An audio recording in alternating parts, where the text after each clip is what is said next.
Action.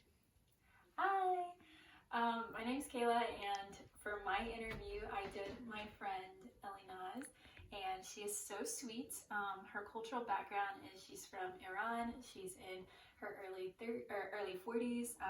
She has a husband and a son, and though she's from Iran, her people group is the Azari people group, and she speaks Azari, and that's her heart culture. And so we mostly just talked about things like that.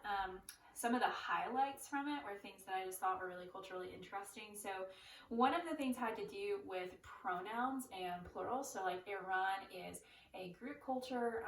They really value what the group thinks and how the group functions, and that is also that's also kind of shown in the way that they use pronouns. So there are plural and singular pronouns like any language, but the way that they communicate often is through using the plural. They don't use the single as much, and the single pronoun is to, and plural is sho. I don't hope I'm saying that right, but it's like if you take sho, plural, you would use that to describe your relationship with all these other people, and you would use that to describe relationship with somebody that's above you, being higher, like with a hierarchy type system. That shows respect, but it also keeps a little bit of distance. And so singular is more personal. So for example, she said an example of when I would use singular, Elena said would be with her siblings, her sisters. She uses the singular to with them because they're close, but her father, she uses sho because he is higher than her. But then in daily society, she would use sho.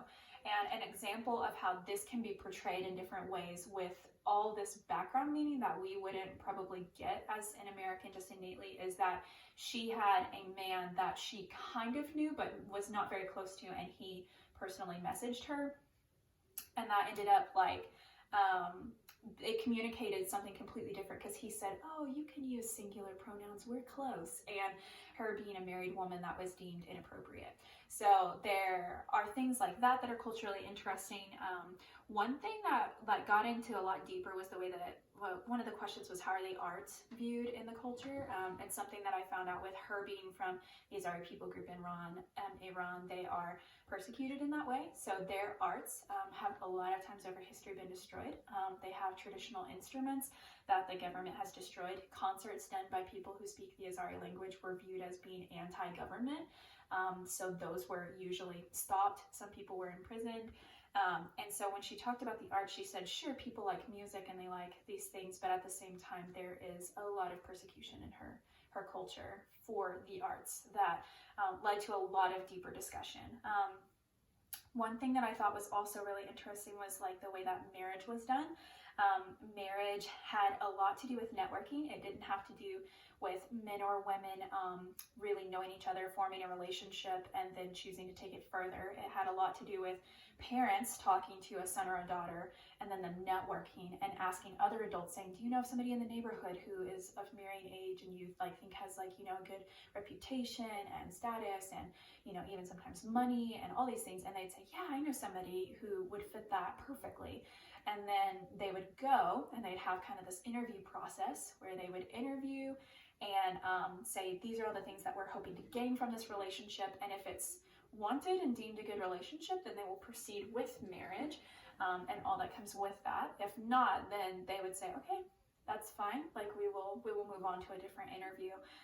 And Elina's talked how since status and money and all these things is very valued in her culture, she communicated that her mother wanted more of the family aspects to be involved in that decision. When they went with her brother, he was the one who was going to get engaged and married. She said, listen, I want a daughter. I'm not here for the money. I'm not here for the status. I want family, and I want to know that you will be a part of the family in a way that contributes well. And so there's all these different cultural dynamics that are really interesting with that. And so those are just some of the highlights. There is a whole lot more that I could say, but I just thought that those were really interesting, including cultural things with the hijab and what she said with that, talking about how the hijab, you can actually tell in Iran who is a believer of the hijab and who is not by the way that they culturally wear the hijab. If it's worn tight to the face, they are seen as a believer in like the hijab and in Islam and all those things, but sometimes even Muslims will show more of their hair, but wear it so that the government cannot get them, and like with fines and potential fees like that. But it's just interesting seeing how they even have cultural nuances with the hijab. So that was my interview with Ellie Naz, and it was really fun, and I hope you guys have a Merry Christmas.